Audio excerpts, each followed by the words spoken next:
Bien, pues yo voy a hablar un poquito de artrosis. Lo que sí voy a hacer es pasar rápidamente en las primeras diapositivas porque me quiero centrar más en el abordaje terapéutico que quizás les interese más a los que trabajan en las oficinas de farmacia. Igualmente quiero decir que si bien se van a quedar con determinadas dudas, habrá un periodo de tutoría y ruego desde aquí que todas las preguntas, todas las cuestiones o todas las dudas que tengan nos las hagan sin ningún problema. ¿De acuerdo? Bien. Yo voy a intentar seguir el guión establecido en el capítulo ya que está escrito y por tanto voy a hablar de estos apartados. Si bien, como he comentado anteriormente, quizás el apartado 4 sea el más interesante para las oficinas de farmacia. Bien, hablar de últimas evidencias, en principio, es hablar de la definición de artrosis. Yo quiero que hagáis hincapié tan solo en dos características de esta definición. Primero, que es un proceso generalizado de toda la articulación. No es un proceso de degeneración del cartílago exclusivamente como se pensaba anteriormente, sino que está afectado toda la estructura articular. Y por otro lado que hay inflamación de la membrana sinovial. Por tanto, afectado todo el componente articular y periarticular e inflamación. Y de aquí de entrada queremos decir que si hay inflamación en una artrosis, en un proceso artrósico, el tratamiento no se va a limitar a meros analgésicos, porque no vamos a poder conseguir nada. Por tanto, si estamos hablando de inflamación, hay que tratar con antiinflamatorios o fármacos que reduzcan la sinovitis o la inflamación. Y otro tercer punto de la definición, que en este caso la definición es bastante, digamos, abarca lo que es en realidad la artrosis, es hablar del carácter crónico de la enfermedad. Y esto es importante, es una enfermedad grave y crónica. El hecho de ser una enfermedad crónica indica que hay que hacer un tratamiento crónico, por tanto hay que tener mucho cuidado en la terapia farmacológica porque los fármacos los vamos a necesitar durante mucho tiempo. Bien, fijaros los cambios que surgen en la articulación, simplemente para refrentar lo dicho anteriormente. Una articulación normal y afectación del cartílago, afectación del hueso y afectación de todos los ligamentos periarticulares e incluso musculares. Gracias a los últimos estudios de imagen que hay y gracias a los avances que está obteniendo en la etiopatogenia se ha podido hablar un poquito, se ha podido demostrar que existe una inflamación en la artrosis. Pero es que además la inflamación es la que origina los síntomas. Y cuanto más inflamación o más sinovitis, más síntomas. Y cuanto antes aparezca la inflamación, que la suele haber en todo el proceso de degeneración articular y de entrada casi en el 50% de las artrosis, cuanto más en fases tempranas aparezca la sinovitis, la artrosis va a evolucionar peor. Y esto es importante tenerlo en cuenta. Existe, por tanto, inflamación.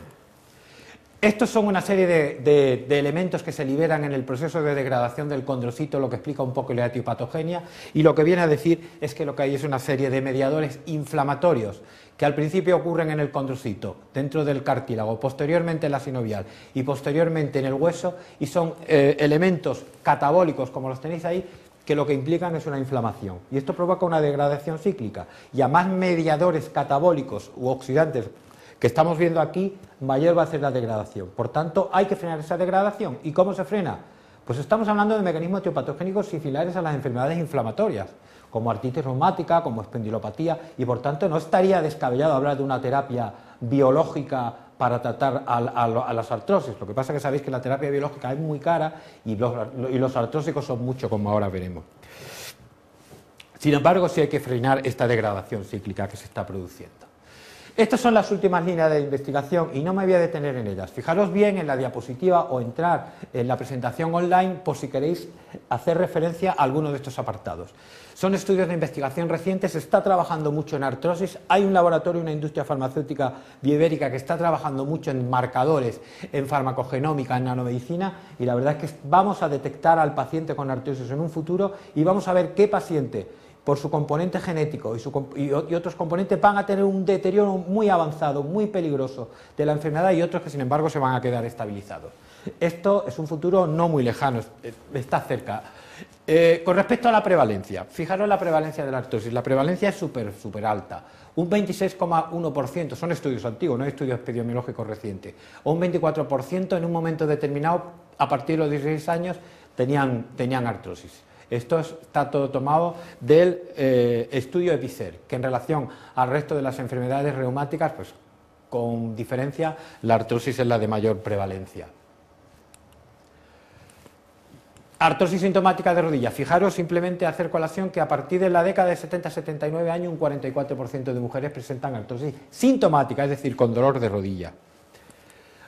Es la misma diapositiva anterior, pero reflejada en un diagrama que hace especialmente, se ve con más claridad cuál es la prevalencia de la artrosis de rodilla, por supuesto más en mujeres que en hombres.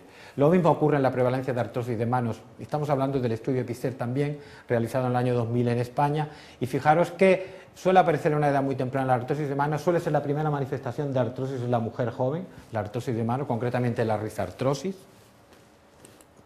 Fijaros también que, como conclusión de la prevalencia, más del 30% de las personas mayores de 60 años ya tienen síntomas artrósicos y que más del 80% de las personas superiores a 80 años presentan evidencia radiológica de artrosis. Pero no solo estamos hablando de una prevalencia elevada, estamos hablando también de una sobrecarga asistencial tremenda, como estáis viendo ahí, en un estudio realizado en más de 1000 pacientes con artrosis de rodilla o cadera. Fijaros que habían demandado en 6 meses 6.500 demandas de atención primaria, aparte de las derivaciones. Estamos hablando solo de sistemas de salud, no de sistemas privados. Por tanto, una alta carga asistencial, una alta carga física y de deterioro de la calidad de vida de los pacientes con artrosis, no solo a nivel físico y de dolor corporal, sino incluso de salud global, de vitalidad y tal. Por tanto, el paciente con artrosis está verdaderamente fastidiado. Fijaros, esto es un estudio también, esto es un diagrama sacado del estudio EPICER. Fijaros que las enfermedades reumáticas y metabólicas son las que más prevalencia tienen, el círculo es el más gordo de todo, pero es que además a nivel físico solo están por debajo las cardiopatías congénitas, es decir, las malformaciones congénitas son las que peor componente físico tienen independientemente después de las enfermedades reumáticas. Y de componente mental, pues fijaros, aparte de la prevalencia tan elevada, tan solo determinadas patologías como las enfermedades neurológicas, psiquiátricas o enfermedades pulmonares tienen un componente mental o tienen un trastorno emocional peor que el paciente que presenta en general artrosis. Por tanto, la importancia económica está ahí también, como dice nuestro compañero Tornero, que es la principal causa de incapacidad temporal. Fijaros la cantidad de incapacidades que provoca, siendo muy elevado, se considera la primera causa de limitación funcional para andar en pacientes mayores. Los costes asistenciales, fijaros tan solo lo que cuesta una artrosis de rodilla o cadera por año, más de 2.500 euros, y como coste total en un año más de 4.835 millones de euros. Por tanto, un impacto también económico importante. Bien, hemos hablado de la importancia de la artrosis a nivel de prevalencia, a nivel de demanda asistencial, a nivel de calidad de vida de los pacientes y a nivel de coste económico. Bien, ¿qué pasa con los factores de riesgo de la artrosis? Lógicamente hay una serie de factores de riesgo que van a determinar una aparición de artrosis. Y dentro de los factores de riesgo tenemos los factores locales, por ejemplo, un antecedente traumático en una rodilla va a condicionar una posible degeneración articular y una artrosis, y luego tenemos los riesgos o los factores de riesgo más elevados, que son la edad, la historia genética y la obesidad y otro tipo de factores de riesgo. Fijaros cómo va aumentando la obesidad en Estados Unidos a lo largo de los lustros. Lo voy a pasar evidentemente rápido, pero fijaros que en el año 2005, la mitad de los estados de Norteamérica tenían en su población más del 30% con índice de masa corporal alta. Y esto condiciona un aumento, lógicamente, de la artrosis. Y la edad es otro factor de riesgo de la artrosis importante, quizás el más importante, pero que no podemos modificar. Por tanto, edad y obesidad son los dos factores de riesgo más importantes que hay para desarrollar artrosis. Con la obesidad podemos actuar y debemos actuar desde el principio. En cuanto un paciente acuda por una oficina de farmacia, hay que hablarle del sobrepeso, teniendo cuidado si usted está muy gordo porque se puede enfadar, pero de forma muy diplomática hay que decirle que hay que adelgazar y que hay que hacer actividad física. Será la única forma de evitar una degeneración articular de miembros inferiores, ya sea cadera, rodilla o incluso pies. E incluso manos, porque la obesidad se relaciona con artrosis de manos. Claro, va a aumentar, porque va a aumentar la longevidad poblacional, el paciente cada vez va a vivir más y encima cada vez tiene peores hábitos de vida. O sea, va a aumentar la obesidad y va a aumentar un poquito el envejecimiento poblacional. Lo que pasa es que esto es un perogrullo, porque es lógico, pero esto no es solo a nivel de artrosis. El aumento de la edad de todos los pacientes va a condicionar que aumente la prevalencia de todas las patologías crónicas. Osteoporosis, como ha dicho antes la compañera, artrosis o cualquier patología cardiovascular. El hecho de ser mayor o llegar a más edad implica, por supuesto, más patología, más morbilidad y, por supuesto, más gasto para la sociedad. Esto es así y hay que reconocerlo. No voy a hablar mucho de la clínica en la artrosis, simplemente hablar un poquito del dolor, porque el dolor de la artrosis es un dolor insidioso, lento, empieza con molestias. Estoy sentado y cuando me muevo, cuando quiero empezar a andar, me cuesta trabajo, rigidez de 20 minutos, no de más, a diferencia de las patologías inflamatorias articulares, que es una rigidez de casi de 1 hora, en este caso solo son de 20 minutos. Eso sí, cuando el deterioro es más importante, aparece una limitación funcional progresiva, pueden haber alteraciones ya a nivel muscular, deformidad en el hueso, y el dolor se suele estabilizar incluso de forma nocturna. El dolor se hace más grave. Al final es un dolor casi de características inflamatorias, pero estamos hablando de un proceso ya degenerativo muy avanzado. Y lo que caracteriza a la clínica de la artrosis es que no tiene manifestaciones sistémicas. Sin embargo, yo creo que por la clínica, por los antecedentes del paciente, si vemos que es un poco mayor, que tiene un poco de índice de masa corporal por encima de lo normal, que viene quejándose ya largo tiempo de la rodilla, que luego desaparece cuando empieza a moverse. Es muy falso llegar a un diagnóstico de artrosis sin tener que realizar ninguna prueba. El diagnóstico diferencial es evidente. Cualquiera de estas patologías tienen una clínica bastante diferente y además todas o casi todas de ellas, si le hacemos algún tipo de prueba complementaria, nos va a dar alguna alteración a diferencia de la artrosis. Estos son criterios de clasificación, que los pongo aquí porque los tenéis puesto también en el capítulo escrito, y no tiene mayor interés. Se han clasificado por parte de la Academia Americana de Reumatología, pues ha intentado hacer una distribución o ver una especie de calificación diagnóstica o de clasificación diagnóstica para artrosis de mano, para artrosis de rodilla o para artrosis de cadera. Si bien esto se ha hecho y siempre se estima como criterio de clasificación para estudios epidemiológicos, no para criterios diagnósticos. Sin embargo, las cito porque hay algún test relacionado con estas preguntas.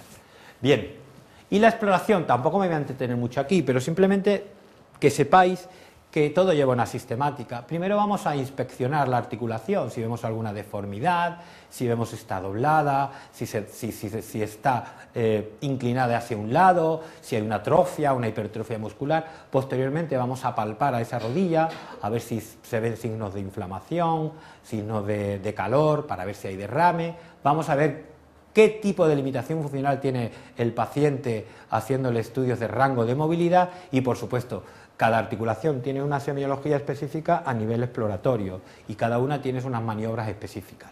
Lo que pasa es que no nos vamos a dilatar en este tema y de todas formas también en el capítulo escrito tenéis maniobras específicas de la mayoría de las articulaciones. ¿Qué pasa con el diagnóstico de la artrosis? Pues como he comentado antes, yo creo que la clínica es muy florida, es muy clara a nivel de artrosis y no necesitamos nada más. Por supuesto que podemos profundizar en hacer una exploración.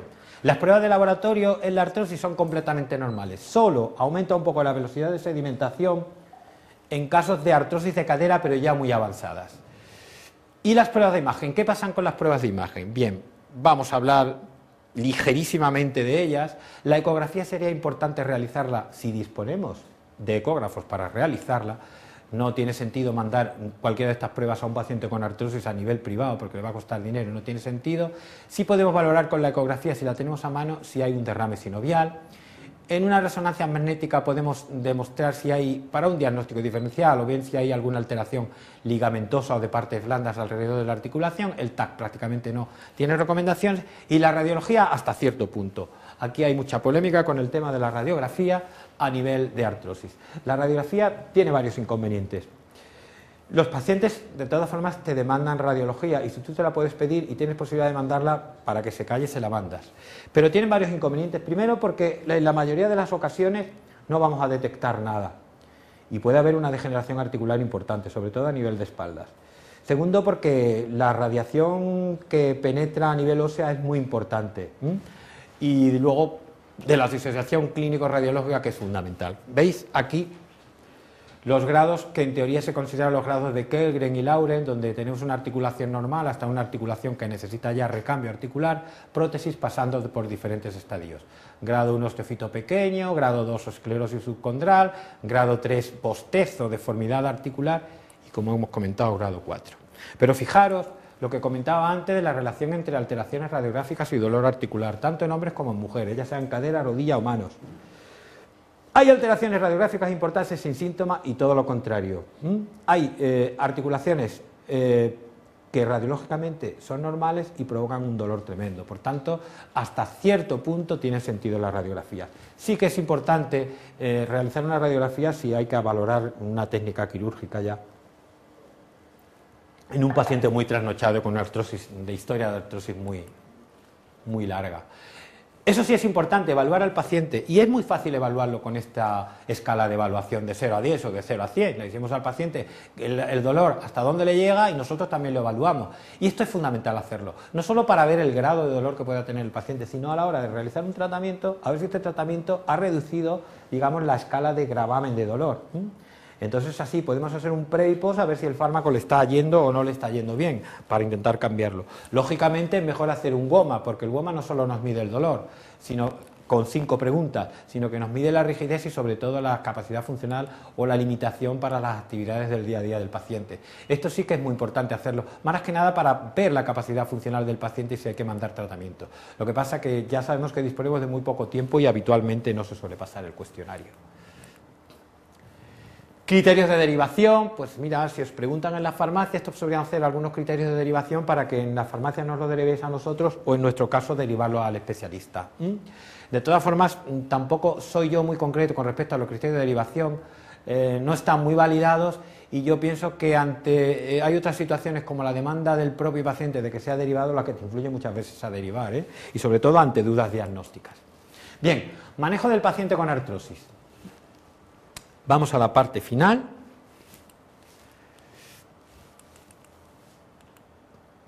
Bien, estos son los objetivos de tratamiento para artrosis que todos deberíamos conocer. Primero es aliviar el dolor, mejorar la funcionalidad del paciente y también, aunque esto ya es más idealista, el retraso en la progresión de la enfermedad. Yo a esto añado la seguridad en el tratamiento. Y es importante hablar de la seguridad en el tratamiento porque los pacientes con artrosis son pacientes mayores y tienen muchas patologías acompañantes. Los pacientes son mayores y están tomando muchos fármacos y hay mucha interacción, sobre todo con los fármacos antiinflamatorios. Ahora veremos alguna cosita de estas. Estos serían los objetivos ideales. Realmente, vamos, esa sería la panacea. Podemos regenerar el cartílago, vamos a prevenir que el hueso subcondral se destroce y vamos a prevenir la sinovitis. Así conseguiremos frenar la artrosis. Objetivos ideales que todavía, bueno, están todavía complicados de conseguir. El tratamiento debe ser multidisciplinar. Esto no solo le atañe a atención primaria, a los reumatólogos en caso de duda diagnóstico, a los traumatólogos en caso de cirugía, rehabilitación en pacientes que la necesiten, en las unidades de farmacia que también van a tener una demanda importante de pacientes. De hecho, todos los que pasan por el médico posteriormente van a la farmacia, pero sé que van y demandan también y que les expliquen sobre el tema del tratamiento de la artrosis. Y por supuesto en las unidades de dolor. Tratamiento, por tanto, multidisciplinar. Tratamiento individualizado, dependiendo de la comorbilidad, de la edad y de otras cosas que pueda tener el paciente. Y tratamiento integral, actuar desde el principio, desde los factores de riesgo, diciendo al paciente que adelgace, hasta poderlo incorporar a su actividad laboral si es que está de baja. Tratamiento, por tanto, también integral. Tan importante, como decía antes mi compañera sobre la osteoporosis, tan importantes son las medidas no farmacológicas como las farmacológicas. Esto no se nos puede olvidar y habitualmente en atención primaria se olvida. No se puede tratar a un paciente con fármacos sin decirle lo que está bien y lo que está mal a nivel de medidas generales. La educación es fundamental. Nosotros tenemos que desinhibir al paciente del miedo que pueda tener por la artrosis. Las ayudas técnicas, los bastones, aunque son reacios a ponérselos, son fundamentales, son importantes para artrosis de rodilla. Les sirve de ayuda de sustentación y de evitar caídas. Dieta, higiene postural, cambios de hábito de vida, ejercicio físico, tanto en artrosis incipiente como en artrosis ya desarrollada. En este caso, los ejercicios aeróbicos en piscinas es lo que mejor va, sobre todo en artrosis de cadera y rodilla. Tenemos la terapia farmacológica y la terapia quirúrgica. Fijaros todas las drogas que tenemos. Estos son todos los tratamientos disponibles para artrosis. Educación sanitaria, tratamiento no farmacológico, perfecto, ejercicios también. INSOL son plantillas ortopédicas que hay demostrado evidencia positiva, posturas ergonómicas, bajada de peso, perfecto. A partir de aquí el láser El spa, las vitaminas, los ultrasonidos, los test, la acupuntura, etcétera, etcétera, en realidad no tienen una evidencia clara y yo no los aconsejaría. El teléfono, no sé si el teléfono de la esperanza o el teléfono de que cuando un paciente con artrosis habla con la vecina se le quita el dolor, o bien que no tengan relación directa con el especialista, no sé a qué se refiere. Tratamientos farmacológicos, paracetamol, antiinflamatorios, opioides si no se responde a lo anterior, fármacos sisadoas, fármacos tópicos. Los fármacos tópicos van bien para la artrosis, van bien y está demostrado su utilidad y tienen un grado de recomendación y de evidencia importante. Efectivamente nos han quitado el seguro, yo lo sigo manejando y lo sigo aconsejando a los pacientes y de hecho la mayoría siguen con ellos. Sí sirven los fármacos antiinflamatorios tópicos. Concretamente el que mejor va, porque se ha hecho un metaanálisis y el único que ha dado una evidencia consistente, porque de los otros había pocos tratamientos puestos, era con el diclofenaco en solución gel. A nivel tópico tiene el mismo efecto, según el metaanálisis que acaba de salir, que el diclofenaco a dosis normales vía oral. Ojo, con muchísimo menos de riesgo, lógicamente. Bueno, las maniobras quirúrgicas o intraarticulares. Aquí tenéis toda la evidencia farmacológica en artrosis, no me voy a poner a relatarlas una a una, pero lo tenéis por si queréis hacer una consulta para ver qué fármacos tienen un grado de evidencia, qué magnitud de evidencia tiene y qué grado de recomendación tiene. Estos son una terapia farmacológica de la artrosis en general. Nosotros tenemos por un lado los fármacos para los síntomas y estos pueden ser de acción rápida, los analgésicos orales, paracetamol, tópicos, capsaicina, y luego tenemos los fármacos antiinflamatorios, ya sean orales o tópicos. Y luego tenemos los fármacos también que calman los síntomas, pero son los condroprotectores o fármacos de acción lenta, que los tenéis aquí. Y finalmente, y esto todavía es más hipotético, se está estudiando mucho al respecto, tenemos para modificar la estructura y para evitar que la articulación degenere. Son los mismos fármacos sisadoas, pero en este caso titulados o denominados fármacos que detienen o que modifican la estructura. Bien. El paracetamol sería de elección en pacientes con dolor leve. Esto lo dicen todas las guías y todos los estudios, no me lo estoy inventando yo. Pero sin embargo tenemos que tener cuidado con el riesgo hepático e incluso se habla ya de que también presentan un riesgo digestivo, como los antiinflamatorios. Y se está suponiendo que no se deben dar más de 2 gramos al día de paracetamol, sobre todo en pacientes ancianos, pero no solo en pacientes ancianos, sino también en pacientes jóvenes que tienen el metabolismo muy elevado, pacientes deportistas. Se han dado hepatitis fulminantes con muertes fulminantes en deportistas jóvenes por ingerir 1 gramo de paracetamol. Estos estudios van a salir pronto, pero ojo con el paracetamol y ojo con, por supuesto, no dar 3 gramos al día, que hay muchos viejecitos que se toman hasta 3 gramos al día de paracetamol. Por supuesto que si hay inflamación o hay sinovitis, el paracetamol no nos sirve de nada. Los antiinflamatorios, dicen las guías, dicen los estudios, dicen las academias, que es el de elección, también lo prefieren los pacientes, en dolor moderado o grave. Sin embargo, su uso es limitado, hay que adecuarlo a la comorbilidad del paciente, hay que tener en cuenta los inhibidores selectivos de la COX-2, que en España hay 2, el Ecoxib y el Toricoxib, y como dicen las agencias del medicamento, no solo la europea sino la española también, durante el menor tiempo posible y utilizarlos a la menor dosis eficaz posible. Ojo que son fármacos, que son pacientes crónicos que necesitan tratamientos crónicos. Fijaros el riesgo gastrointestinal de los pacientes con artrosis en España. Un 60% de los pacientes con artrosis tienen un riesgo gastrointestinal alto. Por tanto, tienen posibilidad de hacer una perforación, una úlcera. Cuidado. Riesgo gastrointestinal moderado un 32,2% y riesgo gastrointestinal bajo tan solo un 7,5%. Aquí tenéis los factores de riesgo cuáles son. Por supuesto, se considera la edad mayor de 65 años ya un riesgo gastrointestinal moderado, pero fijaros, hasta un 60%. Por eso hay que tener cuidado con los fármacos que utilicemos, por el riesgo gastrointestinal. Estos son los fármacos, el riesgo relativo de hemorragia y, por tanto, la gastrolesividad que tienen los diferentes fármacos. Desde el Celecoxib, que prácticamente el nivel de riesgo digestivo es nulo, hasta estos 3 que desaparecieron ya, prácticamente estos 2 han desaparecido del mercado, meloxicam apenas de receta, por el altísimo riesgo digestivo alto. Considerad que el naproxeno, dentro de los que más utilizamos, es el que mayor riesgo digestivo tiene. Sin embargo, el naproxeno es el que menos riesgo cardiovascular tiene. ¿De acuerdo? Si cruzamos el estudio que presenté antes, el estudio lógico, el estudio lógica, el riesgo gastrointestinal, lo cruzamos a las patologías cardiovasculares, fijaros que también tenemos un porcentaje de pacientes que no solo tienen riesgo gastrointestinal alto, sino riesgo cardiovascular, ya sea en prevención primaria, es decir, sin antecedentes cardíacos a nivel de eventos, como ya con eventos cardiovasculares previos. Por tanto, riesgo gastrointestinal alto, riesgo cardiovascular alto, nuestros pacientes con artrosis. Esto es a modo de guía lo que se debe dar dependiendo de si el paciente tiene un riesgo gastrointestinal bajo o alto en relación al riesgo cardiovascular. Por supuesto, si el riesgo gastrointestinal es alto y el riesgo cardiovascular alto, tenemos que evitar los antiinflamatorios y los COX-2. Si el riesgo gastrointestinal es alto, pero no tiene riesgo cardiovascular, podemos utilizar un inhibidor selectivo, celecoxib o etoricoxib, en este caso asociado a un IBP, aunque en realidad estos no se necesitasen si el riesgo gastrointestinal fuese moderado o no alto. Bien, esto lo tenéis aquí por si lo queréis consultar, pero sería el fármaco antiinflamatorio de elección dependiendo de la comorbilidad que pueda presentar el paciente. Por tanto, están indicados en caso de estenovitis, es preferible usar antiinflamatorios clásicos junto a inhibidores de la bomba de protones o meramente inhibidores de la COX-2 en caso de riesgo digestivo. Hay que evaluar al paciente en caso de riesgo cardiovascular y usar el de mejor perfil de riesgo. De entrada, si el paciente no tiene riesgo cardiovascular, si el paciente tiene riesgo cardiovascular pero no tiene riesgo digestivo, lo mejor es dar naproxeno, y en caso de riesgo digestivo elevado es preferible utilizar la asociación de un inhibidor de la bomba protones junto a un COX-2, siempre durante el menor tiempo posible y la menor dosis eficaz posible. Un manejo de la artrosis a nivel de tratamiento de fondo, sintomático, con las medidas no farmacológicas, tratamiento de fondo SIS-A-DOAS, sintomático, paracetamol, AINES, hasta llegar a los opioides mayores, si nos fallan los fármacos anteriores. Aquí tenéis los fármacos condroprotectores, los fármacos SIS-A-DOAS, el conditín obtenido del cartílago de la vaca, de tráquea de la vaca, y la glucosamina que se extrae de la corteza de camarón.